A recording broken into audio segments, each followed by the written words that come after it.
it's taking point of view of the shear that comes, because if you see after the earthquakes, most of the infill building, they suffer, especially at the ground floor, or there is always a shear at the nodes, especially if you have a strong infill.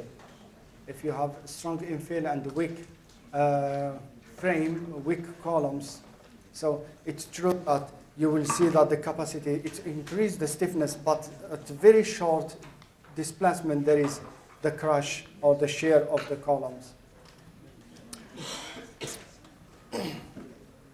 Yeah, when I was revising this Indian code, yeah, there are quite different, let's say, philosophy, how earthquakes is taken into account. There's different philosophy and the way how this is taken into account. The Eurocode is completely different from American, but I felt like Indian is very close to the American. A lot of things are... Yes, most of the things are derived from the American codes. But European codes, no, it's completely different. Don't forget that Europe is not really high,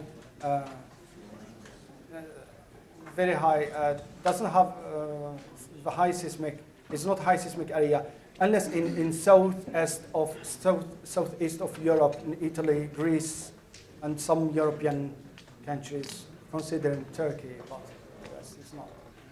So this is why probably the philosophy is completely different. Yes. And even when you do this, it's mostly, it's based on displacement and ductility, all the theories in European, but Americans is mainly based on damping. Yes.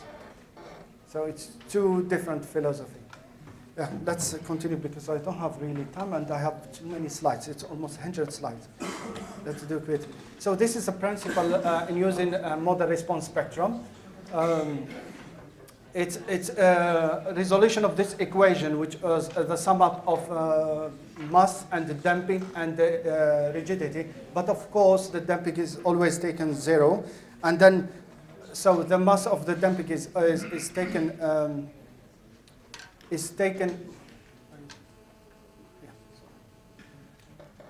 Yeah, the mass of the damping is always, we take always n-damping system, and then will allow us to calculate the circular frequency and the period of the system for each mode of vibration. And then here, once you have obtained the mode shape, this is the mode shape, first mode shape, let's say,